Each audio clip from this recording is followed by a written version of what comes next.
안녕하세요. 달리는 모든 순간을 과학으로 해부하고 여러분의 스마트한 러닝 라이프를 설계하는 채널 Y러너입니다. 러닝은 참으로 경이롭고도 이상한 운동입니다. 전 세계 수백만 명의 사람들이 심폐 기능을 높이고 대사 질환을 예방하고 무엇보다 내 삶의 질을 개선하기 위해서 매일 밤낮으로 운동화 끈을 묶고 거리로 나섭니다. 돈도 적게 들고 문 밖을 나서기만 하면 당장 시작할 수 있는 가장 완벽한 스포츠죠. 하지만 이 눈부시고 긍정적인 건강상의 이점 이면에는 역설이 도사리고 있습니다. 최근 발표된 전 세계 스포츠 의학 통계에 따르면 레크리에이션 목적으로 가볍게 달리는 일반 러너의 절반 이상, 그리고 마라톤 같은 장거리 레이스를 준비하는 참가자의 최대 90%가 매년 크고 작은 근골격계 과사용 부상을 경험합니다. 우리는 분명히 건강해지려고 달리기를 시작했는데 결국 종착지는 정형외과 물리치료실 베드에 누워 천장만 바라보게 되는 비참한 현실. 대체 왜 이런 일이 벌어지는 걸까요?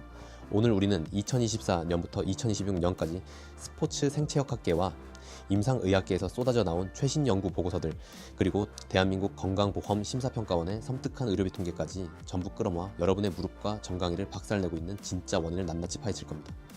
그리고 그 중심에 있는 단 하나의 마법 같은 열쇠, 바로 여러분의 발걸음 빈도, 러닝 케이던스에 숨겨진 생체역학적 비밀을 남김없이 해부해드리겠습니다. 러닝 커뮤니티나 유튜브를 돌아다니다 보면 마치 절대적인 진리처럼 떠도는 마법의 숫자가 하나 있습니다. 바로 180입니다. 1분의 발을 180번 구르는 180 SPM의 법칙이죠. 이 숫자의 기원은 전설적인 육상 코치 잭 데니얼스의 관찰에서 시작되었습니다. 그가 올림픽에 출전하는 엘리트 장거리 선수들의 경기 영상을 분석해보니 이 초인적인 선수들이 평균적으로 1분에 180번의 케이던스를 유지하더라는 겁니다. 그 이후로 180이라는 숫자는 일반 아마추어 러너들에게도 반드시 도달해야만 하는 일종의 율법이 되어버렸습니다. 수많은 초보 러너들이 숨이 턱 끝까지 차오르는 고통 속에서도 억지로 메트로놈 소리에 발을 맞추려다 폼이 망가지고 결국 달리기에 흥미를 잃곤 했죠. 하지만 여러분, 2024년과 2025년에 발전된 3D 모션 캡처 시스템과 정밀 지면 반발력 측정기를 동원한 현대 스포츠 과학은 이렇게 선언합니다. 모든 사람에게 완벽하게 들어맞는 단 하나의 고정된 케이던스 따위는 존재하지 않는다. 최적의 케이던스는 누군가가 정해주는 숫자가 아닙니다. 여러분이 지금 달리고 있는 속도, 여러분의 신장과 다리 길이 같은 인체 측 정학적 특성, 근력의 상태, 그리고 피할 수 없는 연령에 따른 근골격계의 퇴행성 변화 등 다각적인 요소들이 실시간으로 상호작용하며 만들어내는 고도로 개인화된 역동적 변수입니다. 우리의 폼이 무엇이 잘못되었는지, 왜 다치는지를 정확히 진단하려면 아주 간단한 달리기의 물리학 공식 하나를 이해해야 합니다. 운동학적 관점에서 볼 때 우리가 달리는 속도는 딱 두 가지 변수의 곱셈으로만 이루어집니다. 바로 보폭과 케이던스입니다. 내가 시속 10km로 달리다가 속도를 더 높이고 싶거나 혹은 지쳤을 때 속도를 유지하고 싶다면 어떻게 해야 할까요? 보폭을 더 넓게 벌리거나 발을 더 빨리 구르거나, 이 두 가지 선택지밖에 없습니다. 최근 숙련된 러너 30명을 대상으로 한 최신 연구를 보면 트레드밀에서 속도를 서서히 높였을 때 러너들의 평균 케이던스는 169에서 178로 매우 뚜렷하게 상승했습니다. 속도가 빨라지면 우리 몸은 자연스럽게 발을 더 빨리 구르게 됩니다. 발이 땅에 머무는 입각기도 급격히 줄어들죠. 하지만 진짜 비극은 여기서 시작됩니다. 우리가 속도를 내고 싶을 때 우리의 몸과 뇌는 발을 빨리 구르는 것보다 다리를 앞으로 길게 쭉 뻗어서 보폭을 무리하게 넓히는 것들 훨씬 더 쉬운 길이라고 착각한다는 데 있습니다. 케이던스는 낮게 그대로 둔 채 보폭만 무리하게 찢어서 넓히는 전략. 생체역학 전문가들은 이것을 가장 치명적인 결함, 오버스트라이딩이라고 부릅니다. 이것이 바로 부상 발생의 핵심 기전입니다. 상상해 보십시오. 보폭을 멀리 뻗으려면 우리 몸은 지면에서 떨어져 공중에 붕 떠 있는 채공 시간이 비정상적으로 길어져야 합니다. 그리고 다음 발을 내디딜 때 다리를 내 몸의 무게 중심보다 한참 앞쪽으로 멀리 뻗게 되죠. 이렇게 발이 몸통보다 훨씬 앞쪽에서 땅과 충돌하면 어떤 일이 벌어질까요? 자동차를 타고 시속 100km로 달리다가 브레이크를 콱 밟는 것과 똑같은 현상이 우리 몸에서 일어납니다. 엄청난 제동력이 발생하죠. 본래 앞으로 뻗어나가야 할 운동 에너지를 이 제동 과정에서 충격으로 고스란히 흡수해야만 합니다. 달리기 효율은 바닥을 치게 됩니다. 더욱 끔찍한 것은 뼈와 관절로 전달되는 충격의 방식입니다. 과도하게 보폭을 넓히면 필연적으로 무릎 관절이 거의 곧게 펴진 채로 뻣뻣하게 잠기는 락킹 현상이 나타납니다. 그리고 자연스럽게 발 뒤꿈치로 지면을 강하게 내리찍는 리어풋 스트라이크가 유도되죠. 우리 발바닥의 아치와 아킬레스건, 그리고 종아리 근육은 그 자체로 훌륭한 천연 서스펜션입니다. 늘어나면서 충격을 부드럽게 감수해야 하죠. 하지만 무릎이 펴진 상태에서의 뒤꿈치 착지는 이 훌륭한 충격 흡수 메커니즘을 완전히 무시해 버립니다. 내 체중의 3배에 달하는 지면 반발력이 쿠션을 거치지 않고 곧바로 정강 입뼈와 무릎 그리고 고관절로 다이렉트로 꽂히게 됩니다. 뛸 때마다 망치로 관절을 때리고 있는 것과 같습니다. 반대로 케이던스를 높이면 보폭이 자연스럽게 줄어들어 발이 몸의 무게 중심 바로 아래에 사뿐하게 놓입니다. 무릎이 살짝 구부러진 상태에서 발 앞쪽으로 착지하게 되고 관절에 가해지는 스트레스는 기적처럼 사라집니다. 그렇다면 시간의 흐름, 즉 연령이 증가함에 따라 우리의 몸과 러닝폼은 어떤 변화를 겪게 될까요?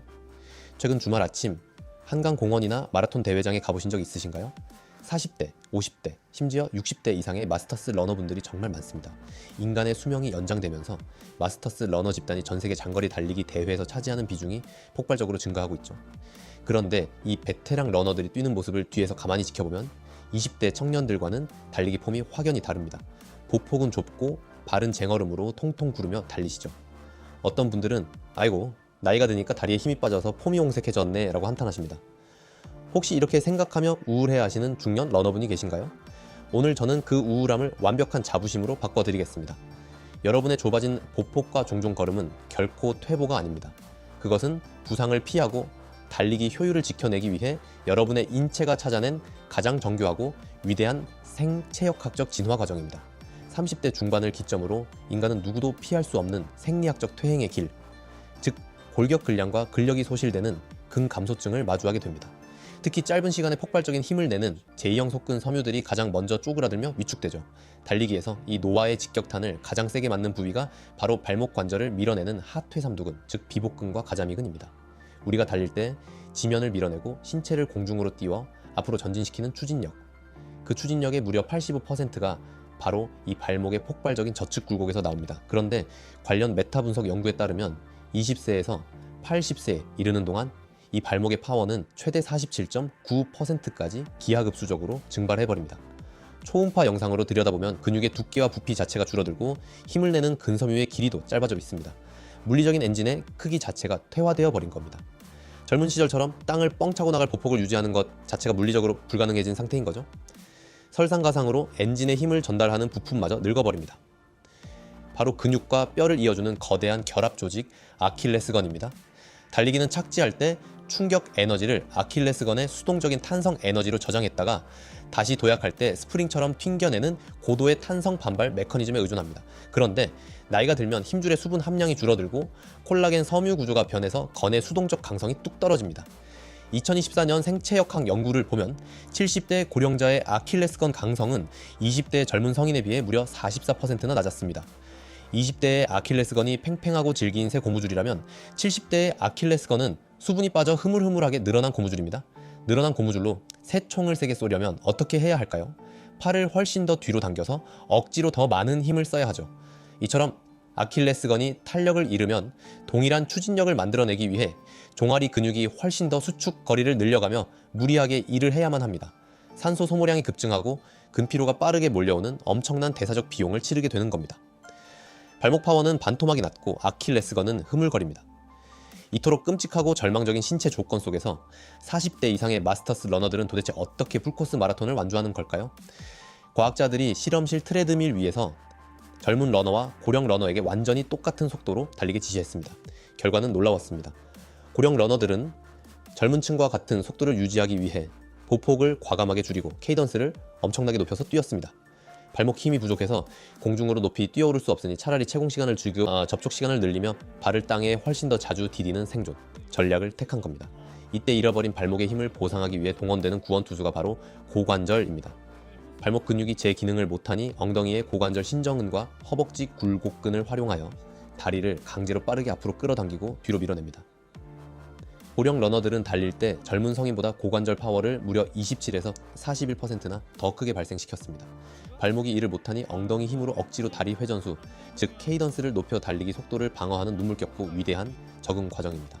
자, 여기서 엄청난 대반전이 일어납니다. 이렇게 고관절을 억지로 써서 종종 걸음으로 뛰면 에너지를 낭비해서 경제성이 심각하게 떨어질 것 같죠? 아닙니다. 65세 이상의 꾸준히 훈련된 고령 러너들의 산소 섭취량, 즉 달리기 경제성을 측정해보니 이들의 연비는 젊은 러너들과 차이가 없었으며 통계적으로는 전 속도 구간에서 오히려 2에서 9%나 에너지를 덜 소모하는 것으로 나타났습니다. 이 놀라운 달리기 경제성 역설의 해답이 바로 케이던스, 최적화를 통한 수직 진폭의 통제에 있었습니다. 비록 다리의 수직 강성은 10에서 20% 떨어졌지만 고령 러너들은 무의식적으로 케이던스를 높이고 보폭을 좁게 가져감으로써 몸이 위아래로 불필요하게 출렁거리는 현상을 완벽하게 억제했습니다. 수직 방향으로 낭비될 에너지를 아껴서 앞으로 나아가는데 온전히 집중함으로써 불리한 신체 조건을 극복하고 젊은 시절의 대사 효율성을 그대로 보존해낸 것입니다. 자, 그렇다면 이 생체역학의 원리와 기적 같은 보상 기전을 우리 일반 러너들의 실전 훈련에는 어떻게 적용해야 할까요? 만약 지금 당장 뛸 때마다 무릎과 정강이가 아프다면 수술이나 약물, 비싼 도수 치료를 받기 전에 반드시 이 규칙부터 시도해 보셔야 합니다.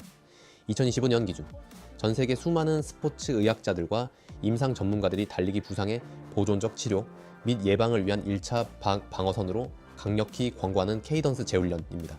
방법은 아주 간단하면서도 과학적입니다. 과거의 유령 같은 180이라는 획일화된 숫자에 무리하게 맞추려 하지 마십시오. 본인이 가장 편안하게 느끼는 선호 케이던스에서 의도적으로 약 5%에서 최대 10% 정도만 발걸음 수를 높이는 것이 부상 예방을 위한 생체역학적 최적화의 핵심 황금률입니다.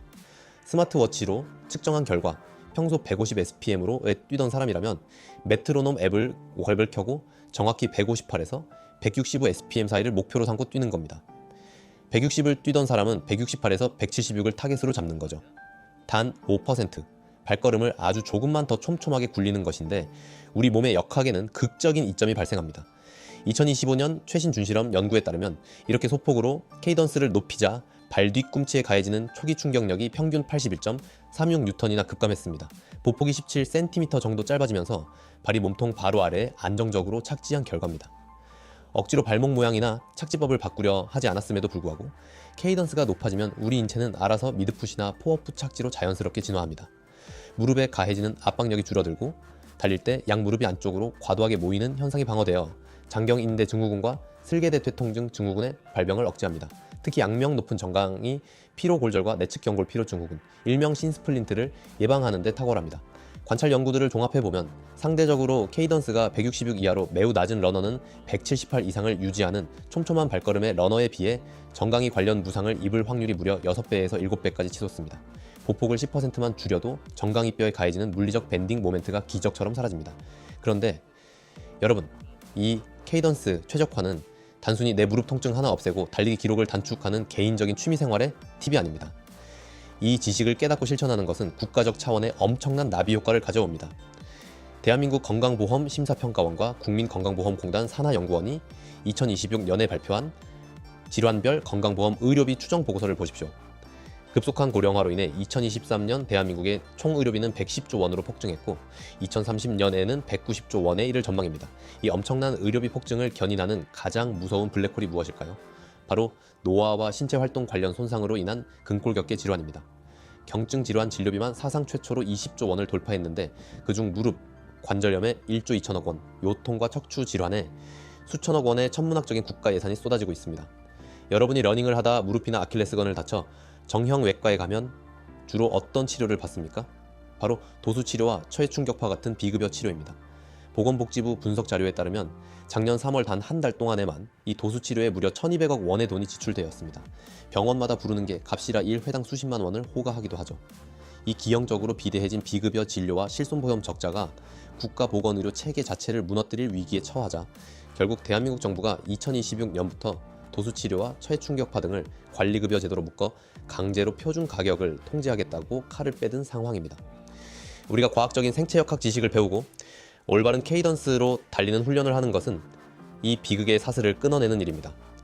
오버스트라이딩을 멈추고 선제적으로 보행폼을 교정하여 관절의 마모를 지연시키는 것은 조 단위로 새어나가는 대한민국의 건강보험, 재정과 실손보험 누수를 방어하는 가장 탁월하고 비용 효율적인 공중보건 예방 전략입니다.